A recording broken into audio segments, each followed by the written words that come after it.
This is an African mythology of why the sun and the moon lives in the sky. Why the sun and the moon lives in the sky.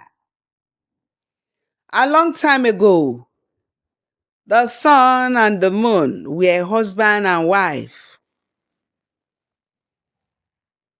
They lived together on earth in a beautiful compound surrounded by trees and singing birds. The sun was bright and fiery, always full of energy, while the moon was calm, gentle, and cool.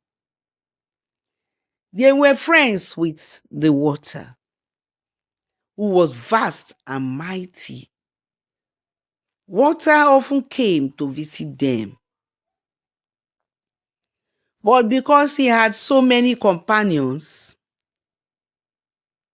fish, crocodiles, turtles, and sea creatures, he would not enter sun and moon's house. One day, the sun asked, "Water, why do you never come into our home? Anytime you visit us, you stay outside. You don't always enter inside the house. Why?"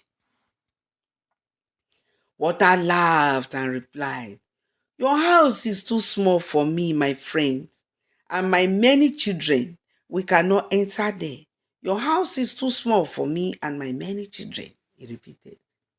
"If I come in, I will flood it." Mm. Sun thought about this and said, "Then, moon, I shall join with my wife, the moon, to build a bigger house. When it is ready, you must visit us."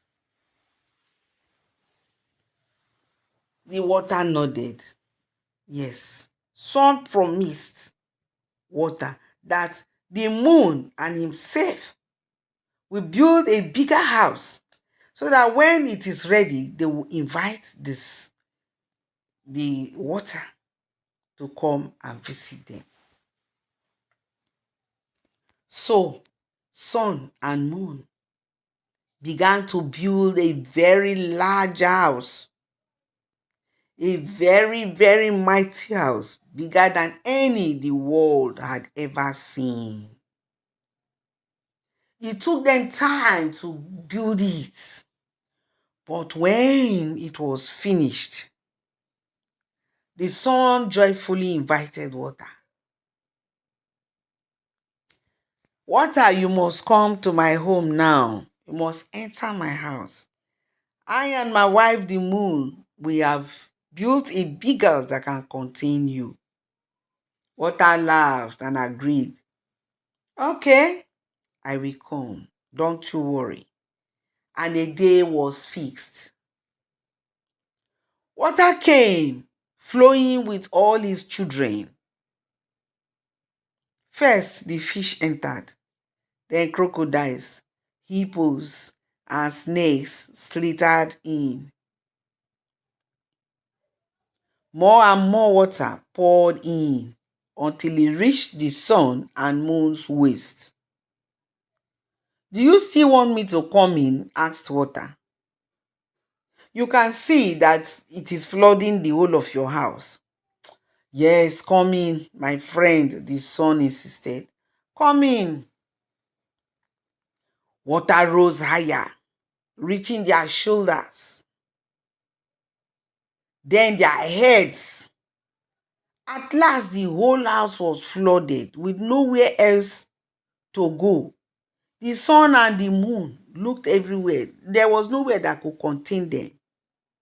They climbed up to the sky and watched from the sky below as the water flooded everywhere, carried everything. And they have always lived ever since in the sky from that day. That is why even today we see the sun and moon above watching the earth together, never able to return to their home. The lessons we have learned from this story, it teaches us about hospitality and humility. When you welcome a guest, my people, do so with a full heart, but also know your limits, because some things are bigger than you can handle. It also reminds us why the sun and moon are always in the sky, sometimes together and sometimes apart. That is the end of the story. Don't forget to like, subscribe, and share the videos. Thanks for watching.